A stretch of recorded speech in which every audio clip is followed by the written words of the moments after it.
Today, I'm interviewing American economist Steve Hanke, professor of applied economics at Johns Hopkins University in Baltimore, Maryland. Professor Hanke was a senior economist with President Ronald Reagan's Council of Economic Advisors, and Professor Hanke's work, spanning more than a half a century, has made him one of the most respected economists throughout the world. Professor Hanke has authored and co-authored several books and numerous research papers through the years, and his latest book, which he co-authored, titled Making Money Work: How to Rewrite the Rules of Our Financial System, seems to have come at a very appropriate time, as many Americans are becoming more and more concerned about their future financial well-being. Now, today it seems like there is much uncertainty about the direction of the U.S. economy, and with the recent government shutdown, major U.S. companies laying off tens of thousands of people, and with the housing market being completely frozen with record low sales now for several years in a row because of the unaffordable prices with higher mortgage rates. The good news is that Professor Hanke does offer some solutions, so let's hear what he has to say. This episode is brought to you by Sachs Realty.education, where you can find my Todd Simple home buying course that teaches home buyers how to save money and avoid costly mistakes when buying a house. Professor Hanke, welcome back to the show. Great to be with you, Todd. So tell us about this new book that you co-authored and you released in May, I think, of this year, Making Money Work. Tell us about that. Yeah. How's it going? Well, it's going well. Wiley did release that in May, and fortunately, we kind of anticipated the door being opened in a way by the Secretary of Treasury. Scott Bessent wrote an article in the recent current issue of the International Economy magazine, long article where he was critiquing the Fed and bank regulators, and in a way, that's what our book is all about. It's trying to do really three things. One is getting the quantity theory of money back in the picture so that the Fed focuses on the changes in the money supply and what's going on with the money supply. That's the first point. The second point is to focus more attention on the importance of bank regulations, because bank regulations affect the ability of banks to produce money. And banks, commercial banks, produce about 80% of the money that's produced in the United States and in most countries, by the way. Most people focus on the central bank. They think the central bank's producing all the money. Well, it turns out central banks don't produce much of the money supply measured broadly. In other words, the money held by the non-bank public is primarily produced by commercial banks when they make loans. So bank regulations and capital requirements, things like that, affect the capacity of banks to actually expand or contract the money supply. So that's the second point. And then the third point is what we call neutrality. And neutrality is something that the central bank and policymakers don't pay any attention to. And that's very important, because when money expands, it affects different sectors of the economy in different ways. And we are making a case that it should be as neutral as possible. It shouldn't be discriminating against any sector of the economy or any group in the population. For example, just to give you some idea of what this is all about, it's not a theoretical thing. It's actually a practical thing. And when it came in 2020, in February of 2020, of course, the Fed loosened up, and monetary policy became very loose, and the money supply screamed, just soared to actually a new all-time high in terms of its rate of increase. It reached the highest level since the Fed was established in 1913. And of course, then with about a 12-month lag, we got inflation, a lot of inflation. It peaked out at 9.1%. And the effect of all that was very non-neutral in this following sense. When the money supply went up, the first thing that happens with a lag is that asset prices go up, and then the real economy revs up, and then inflation comes. So what about this asset price effect? Well, you're in the real estate business. You know very well what happened with real estate, and land values went way up. The stock market boomed. All other assets boomed in terms of their prices once the injection of money went into the system. And of course, it went in a non-neutral way, because who owns the assets? Well, rich people own the assets. And in January of 2020, right before the money supply got goosed, right before the asset prices boomed, the real economy boomed, inflation soared, who owned the assets? Well, rich people own the assets. And if you look at billionaires' wealth as a percent of GDP in the United States, it was 14.1% in January of 2020. Now, what is it? It's 21.7% of GDP. So the rich became very rich, and the income distribution became very more unequal. And this is an example of the monetary policy being non-neutral. We in this book we talk about the importance of having monetary policy run on as neutral a basis as you possibly can get. So those are the three legs of the book: getting the quantity theory of money back in the picture at the Fed and with monetary policy makers. Second thing, getting the importance of bank regulation, how bank regulations affect the growth rate in the money supply. And then the third thing is this neutrality business. Whatever the monetary policy is, it should be as neutral as policy as possible. Is there any way to return neutrality into this current economy? Yeah, well, yes. And by the way, Scott Besant, in this article in the International Economy, he doesn't name it neutrality, but he talks a lot about the non-neutrality of the Fed's monetary policy, and he's very critical of this, which he should be. He is for neutrality. We are for neutrality. He doesn't call it neutrality, but he articulates it and expresses it in different terms. But that's what he really is talking about. So he pretty much has a roadmap with our book laid out in great technical detail to move forward with U.S. monetary policy.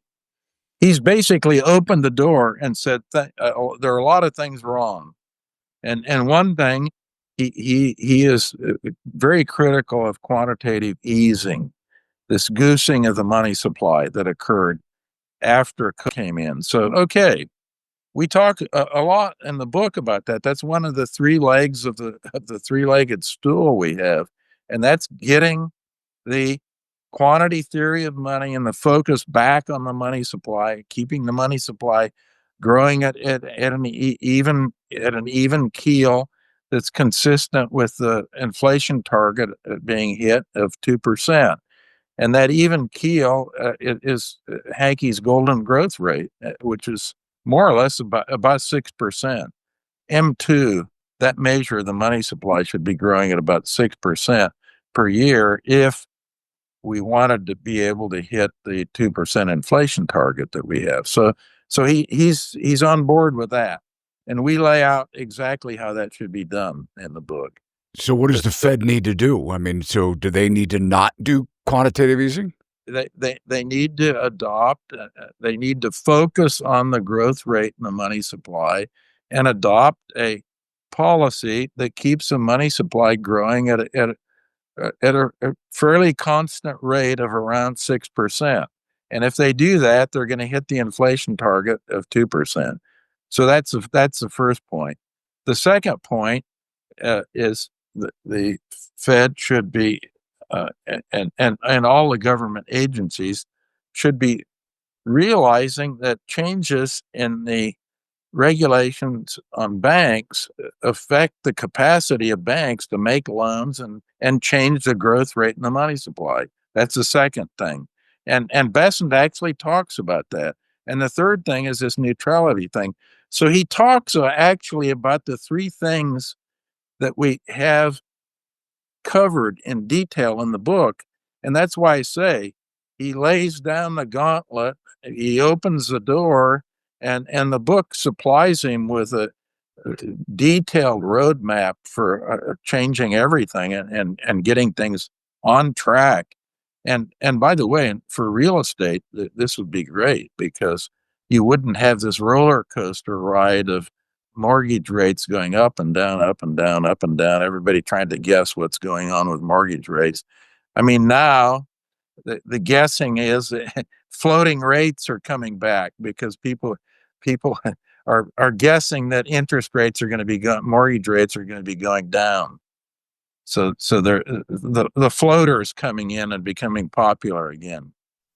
So the current trajectory from what you heard Powell talk about last week when they dropped 25 basis points and they're planning on doing it again in December, and then also alluding to the end of quantitative tightening, are you in agreement with the decision that the FOMC is making, or are they getting it wrong? Oh, they're getting it right for the wrong reasons, and they're behind the curve. And the money supply has been since early 2022. It actually was shrinking, contracting, very, very tight, and contraction until this summer. Now it started growing, but the growth rate is still below Hanke's golden growth rate of 6%. It's about 4.7, something like that.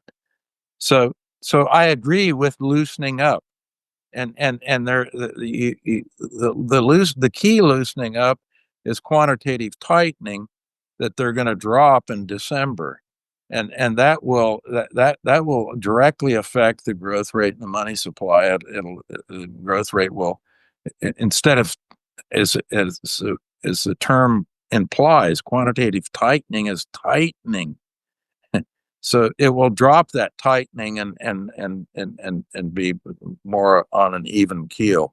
The other thing that they have talked about, Powell didn't talk about it in his press conference, but they are going to reduce or eliminate some of the capital requirements, some of the liquidity requirements for the banking system, which will give the banks more capacity to make loans. So all of this is looking towards loosening monetary policy. Do you think that 6% is enough? Do you think that they will stay within that your Hanke's golden rule of 6% increase in money supply, or are you afraid that they're going to go back? No, I don't, because they're not really looking at the money supply. That's the problem. That's why I said this initial move of some of this bank deregulation on capital requirements, as well as dropping the quantitative tightening. Those are the two key things that affect the money supply, not the interest rate. Everybody focuses on the interest rate, but remember, the Fed funds rate, the interest rate, that interest rate that's controlled by the Fed, is not reflective of monetary policy. It's changes in the money supply. That's what monetary policy is all about, changes in the money supply. So, but they're not looking at that. So what will be the end result of them buying securities, as Powell had said? Do you think they're going to buy 10-year treasuries? I mean, where do you think that they're going to put the money to actually, for the wrong reason, as you're describing, they're just going to make an action that may result in increasing the money supply? But how will they do that? What do you Well, think they'll be well, buying? they'll stop quantitative tightening. They'll stop shrinking the balance sheet of the Fed. That's one thing, and the other thing is this capital requirement, this special liquidity requirement. Taking that off the banks gives the banks more capacity to do what? Make more loans, and if business conditions are good and there are demands for loans, the banks will make the loans. And if they make the loans, that will increase the contribution of the commercial banking system to the money supply. I guess So both those two things will in principle increase the rate of growth in the money supply and get it up to closer to 6%. But you ask a question. You says, "Well, will they keep it at 6%?" And my guess is no, because they really don't pay any attention to the quantity theory of money, which if you apply it properly and work the numbers, you come out with 6% using the quantity theory of money. But they don't use the quantity theory of money. They are data dependent. They what is in the wind?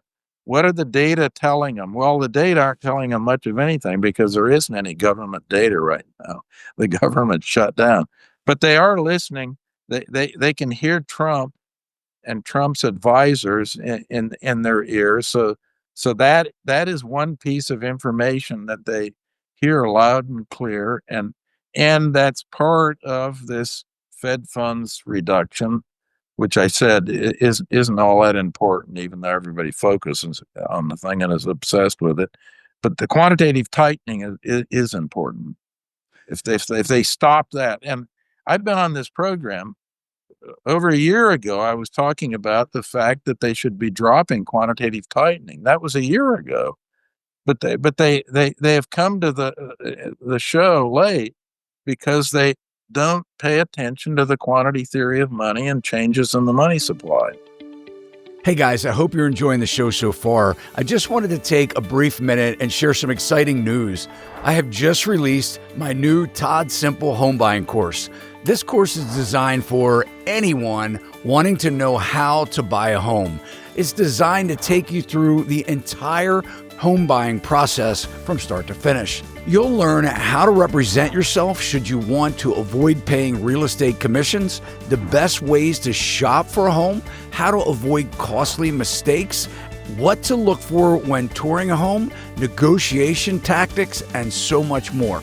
In this home buying course, I hold nothing back. In fact, I would go to say that no one has uncovered the home buying process like I have. I've even made a way for you to gift this course to your family and friends. Visit sacsrealty.education. The link is also pinned in the comments below. Now back to the show. One of the, obviously being in the housing business, I'm constantly looking at what's happening with the mortgage rates, which follows the 10-year Treasury. Over the past, I'd say since, 15 years or so, I've watched the Fed suppress the 10-year Treasury and buy mortgage-backed securities, dropping the 30-year fixed-rate mortgage to beneath 4%. I mean, we hit as low as 2.74%. I think maybe even lower than that, but I'm familiar with cases of where clients received 2.74% as a fixed-rate mortgage rate for 30 years. That certainly contributed to housing prices skyrocketing. Do you see where the Fed will do that again? Now, you're saying, they're going to reduce the bank regulations and stop the quantitative tightening, but that really doesn't affect the mortgage side of things, mortgage rate that is really freezing up the current housing market. What do you think the Fed will do in regards to that? Well, it's a little bit hard to tell what they're going to do because there's a lot of talk about trying to control a yield curve, which the only thing the Fed controls unless there's what they call financial repression, which is meaning yield curve control. If without that, what do they control? They control the Fed funds rate, which is just an overnight interest rate.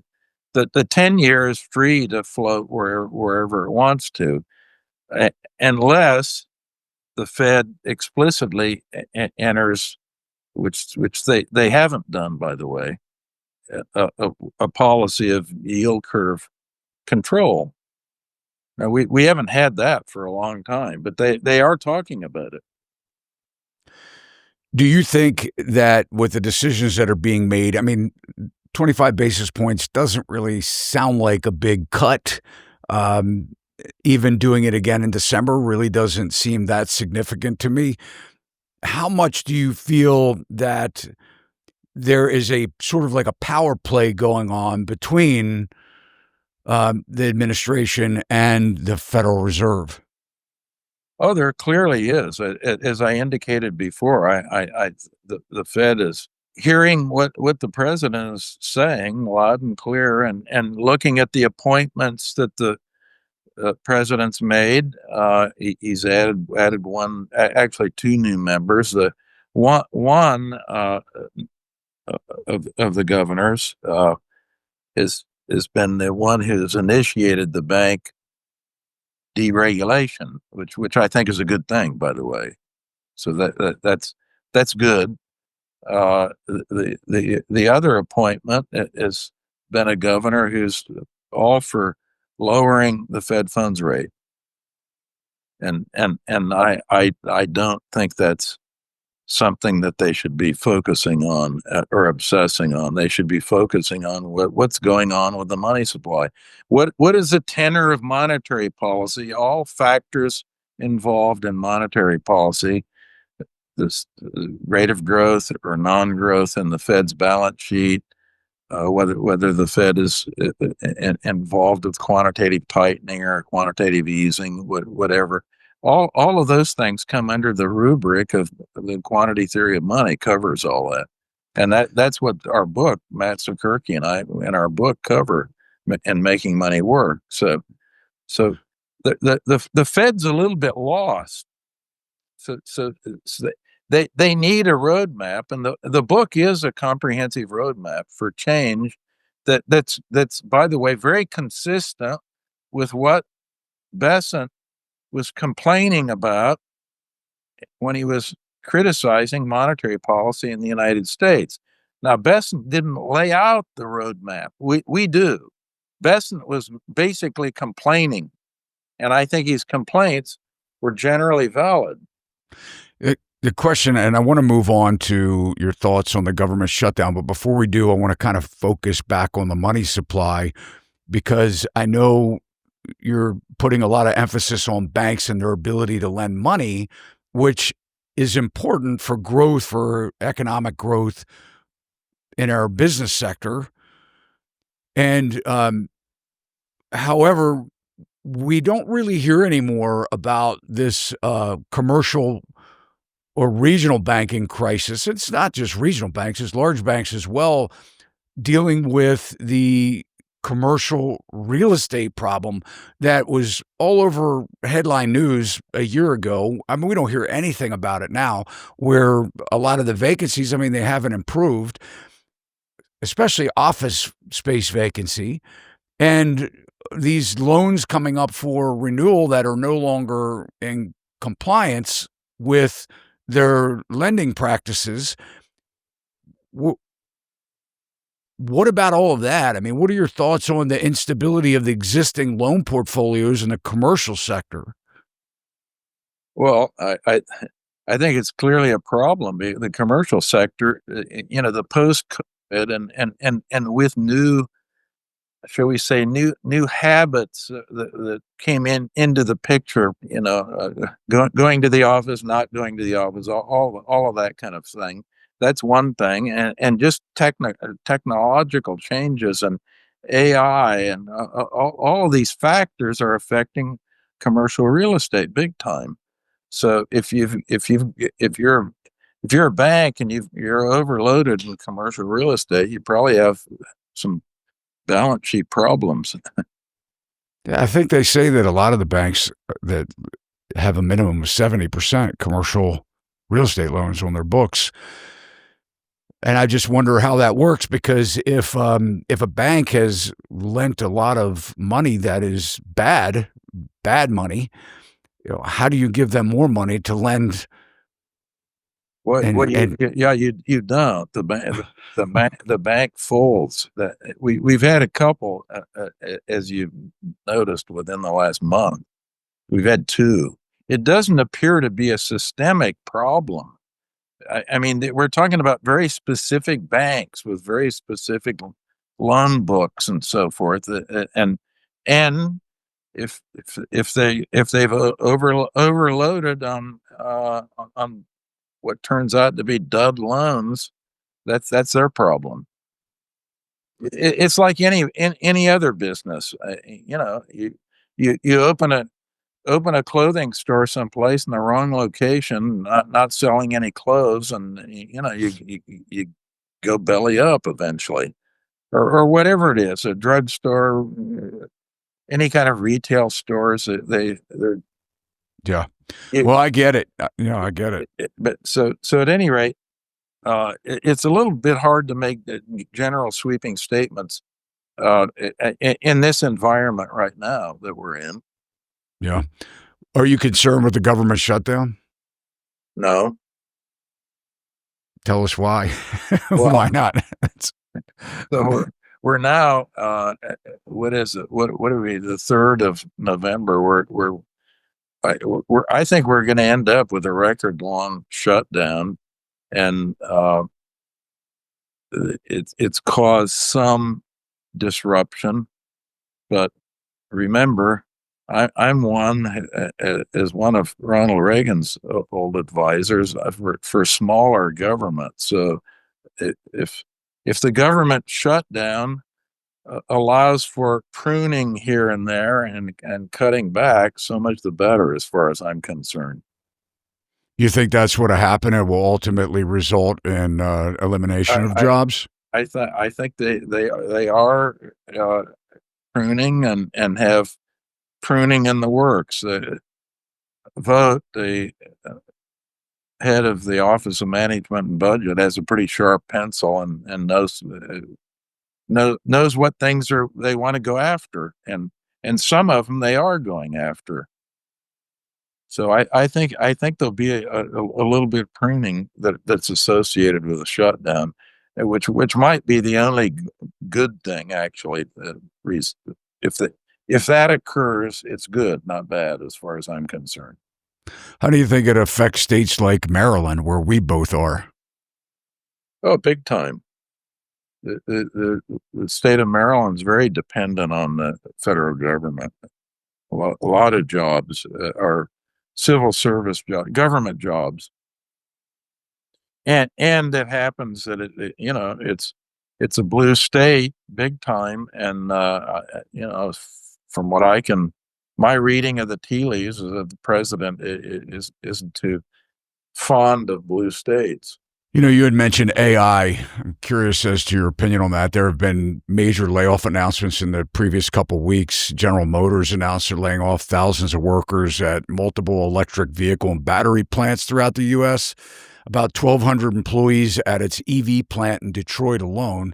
Also, GM has let go more than 200 employees, many which are CAD engineers at the Michigan Tech campus, and Paramount will lay off about 2,000 workers. UPS announced layoffs of 48,000 employees.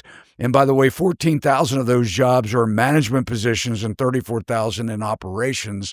And Amazon's announced that it would cut 14,000 jobs with the talk of maybe another 16,000. And Target plans to lay off around 1,000 employees. And a lot of people are saying that this is due to AI.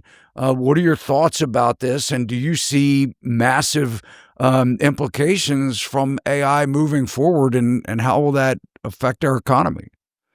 Well, some of what you said, you got kind of a mixed bag of stuff there, Todd.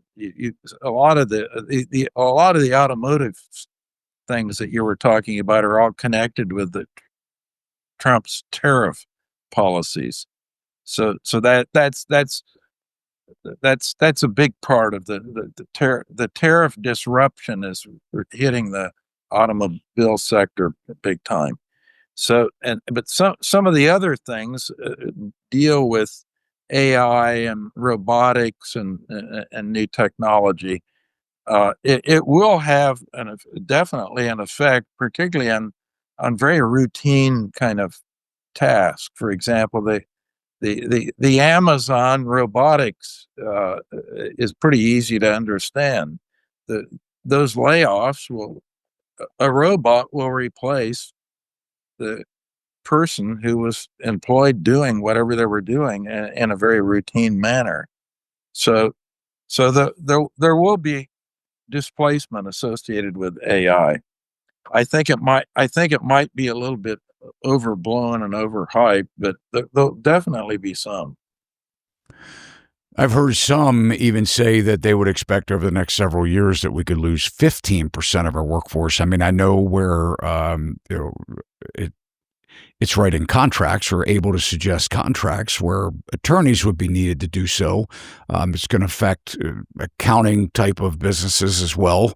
I mean, you can imagine that what the machine would be much more accurate. They've always said that it's garbage in, garbage out with a computer. A lot of people back when computers were becoming popular would say, oh, the computer did this or whatever, or made the mistake. And then you'd say, no, computers don't make mistakes. It's human error putting in the wrong information. So when we start relying on the machine to do these various calculations and designs, it could affect these engineers and so forth. What would happen in a world or an economy where we would lose potentially 15% of our jobs, especially the working class? Would you think that we would ever be looking at a position where we would be headed towards like a universal basic income? No, people, if they get displaced, they go to something else. Look at agriculture at the at the turn of the century in 1900. Most of the people were working on the farm, and now you have less than 2% of the workforce is on the farm because of technology. So you got to think in those terms. It wasn't the end of the world. It was a huge technological revolution that was terrific, actually. Productivity went through the roof in the agricultural sector, but the number of farmers went down, down, down, down, down. Now I think we're less. I haven't looked recently, but I think we're less than around 2% of the workforce is in agriculture. But look at the output. The output soared since 1900. So again, So have the costs to eat. I think some of these numbers you have to be very careful. A lot of the research at MIT, for example, and these guys know what they're doing, indicates that we're not going to see these dramatic changes that you said 15% of the workforce. I don't know where that number came from, but there are some routine jobs that can be done with AI. There's no question about that. But the MIT research indicates that those are a lot. They're not scarce as hen's teeth, but they're not these exaggerated numbers. Number one, they're much more moderate and limited, shall we say?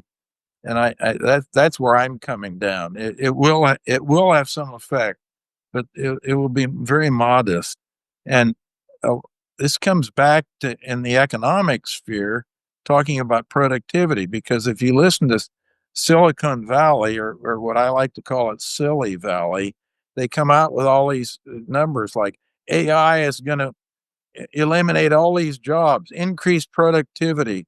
We'll be able to, grow at 6% per year instead of our current potential rate of 2.2. It's just not going to happen. The current growth rate potential in the United States is a little over 2% per year, depending on who's measuring it, but it's around 2 2.25 max.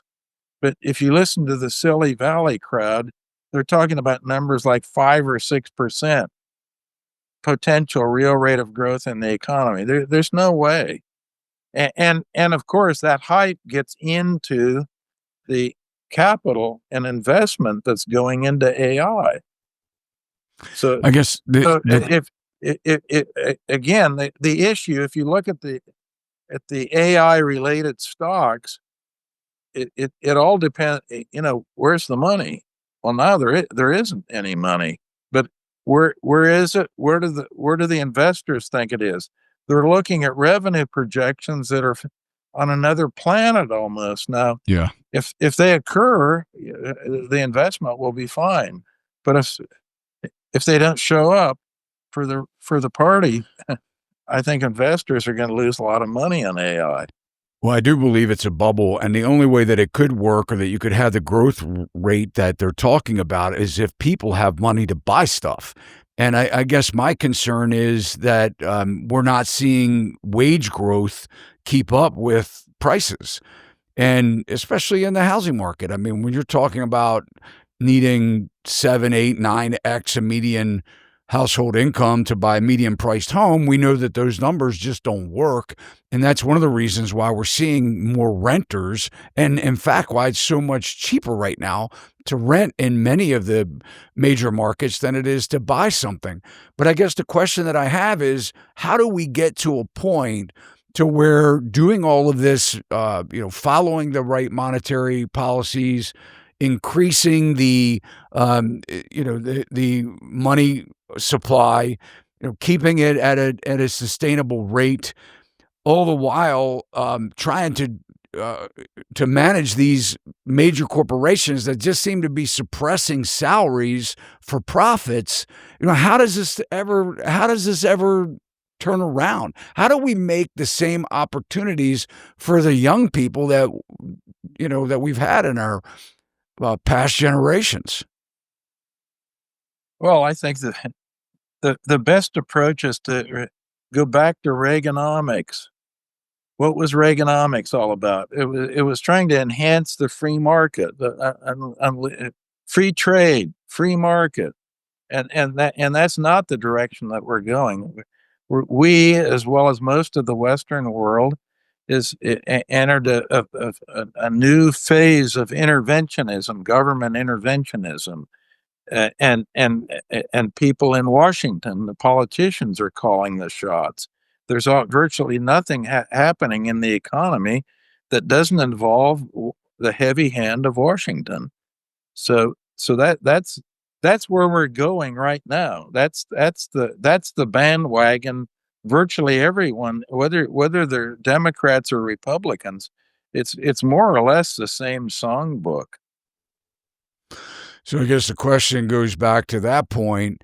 You said that that increasing the money supply over the easing period back in 2020, probably to 2023, or certainly the beginning of 2022, you said that 14.1% of GDP went to the wealth prior to this period.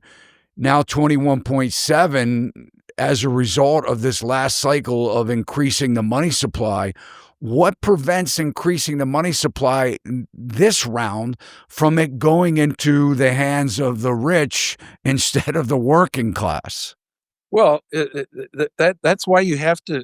That's the whole point of a huge section of our book, Making Money Work, is we're discussing design of monetary policies that are neutral, that don't do this. And one thing, and just in a very simple way that people can get their head around, you don't, if you're not on this roller coaster of money supply going up and then asset prices going up, and then the roller coaster goes down, the money supply goes down, asset prices are depressed. All of that churning is eliminated if you embrace the quantity theory of money and have a rather steady rate of growth in the money supply. And that's one aspect of neutrality. What are you teaching your students nowadays? I mean, with all of this craziness that's been going on and the current state of the economy, I mean, how has that changed the way that you teach? Uh, not well. Mainly it changes the kind of students you have. It doesn't change me or the way I'm teaching or what I'm trying to do. And what I'm trying to do is uh, train students so that they're prepared to be able to think critically, have skills that are readily usable in the job market, which they are. I mean, my students come out, 100% of them get placed in their top jobs that they want, and a lot of those are in Wall Street. Not quite as many as they used to be now. Quite a few of them actually go into consulting of one form or another.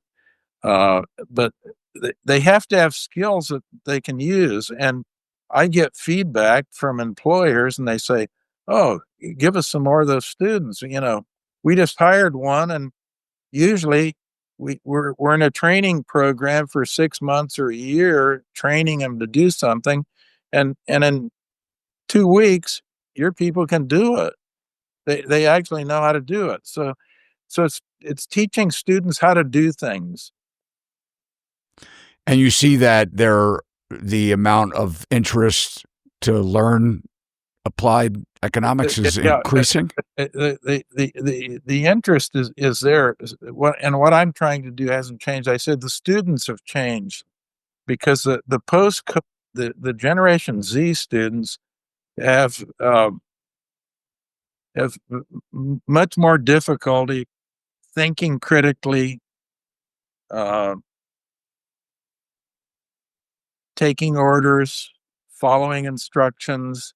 Attention spans are not what they used to be. The writing ability to write well. My courses carry at Johns Hopkins the letter W. Now the means writing intensive, so I require them to write a lot. But the writing is just tanked completely Hmm. post COVID. So all of this, some of these were kind of long term trends, these characteristics, but with COVID, it went sharply down. So it's a much more challenging task to get them up to speed. They're just not what they were 10 years ago. You think ChatGPT is going to take the heavy load of their writing requirement? No, it's a disaster. The chat is a complete. What all of this AI influence does, it creates dumbness. Basically, it eliminates the critical thinking. It eliminates their ability to write. A lot, so a big source, I think, of a lot of the problems are related to chat. Yeah. Well, that'd be an interesting follow up. As we close here, we have the economy because of jobs has seemed to continue to um, chug along. I mean, when Powell back, I think in 21, Powell was saying, expect a bumpy ride. This could get ugly. But they're doing everything they can to prevent a crash landing. And for the most part, with besides the fact that it seems like people they don't have a lot of cash, they have up to this point kept their jobs. And we have seen asset prices continue to chug along. I mean, the stock market continues to go up. The home prices are coming down. We're not really seeing significant drops in prices. In some markets we are, but not really seeing a problem yet. And that could be because of a lot of reasons for, still being the economy being propped up a little bit. Do you think that we've escaped any type of major economic downturn, or do you think that we're facing it right now? I anticipate that the economy will slow down because of the anemic growth in the money supply. But you have to remember on this count, I've been wrong for I thought we'd be in a recession by the end of this year. We're not in a recession, and so you have to step back and say, well, what's going on? Why aren't we in a recession? Why aren't we significantly slowing down? And I think one reason for that is in fact the this this non-neutral aspect of the monetary policy. If you look at the consumption in the United States, consumption makes up about 2/3 of gross national product, the value of all final goods and services sold in the economy. Roughly 2/3 is made up of consumption. Now, it turns out that the top 10% of the wage earners make up now an all-time high of that consumption, and that's almost 50%. Almost 50% of all the consumption in the economy is by the top 10% of income earners. Not wages, income earners. So I think this is one reason that the economy has kept going, because the rich did become very rich, and they dominate consumption. But consumption isn't evenly spread over. Rich people, they buy a number of cars, expensive cars. The poor guy, maybe doesn't even have a car, or has an old used car that he keeps for a long time, or she keeps for a long time. So I think that is a factor that has kept the economy going, because consumption is a huge chunk of GDP, and half of that huge chunk is consumption by the top 10% of income earners. But I still anticipate, given the fact that the money supply is growing, but growing at a fairly slow pace, and it had a big contraction from April 2022 until this last summer, and every time we've had contractions like that, which have only been 4 times, by the way, in U.S. history, we've only had the 4 contractions. I shouldn't say in all of U.S. history, but since the founding of the Fed in 1913, there have been 4 big contractions in the money supply, one of them being the Great Depression in 1929, 1933. But all 4 of those led to what? They were followed by recessions. But we haven't had the recession that I thought we would have. But I think we will have certainly a slowdown. Yeah. Well, Professor Hanke, we certainly always appreciate you coming on the show and sharing your wisdom. And the link to your book is in the show notes below. I highly recommend that people check it out, and look forward to having you back on sometime soon. Thank you, Todd. Great to be with you. Thank you. Thanks so much for watching. If you liked the video, you can let us know by smashing that thumbs up. And if you haven't already subscribed to our channel, please consider doing so now. Hit that alert bell. You'll know every time we upload content just like this. Keep those comments and questions coming. And one of the biggest compliments you can do for us all here at Sachs Realty is to share our channel and this video with your family and friends. This will help us to continue to build this amazing online community with viewers just like yourself. See you next time.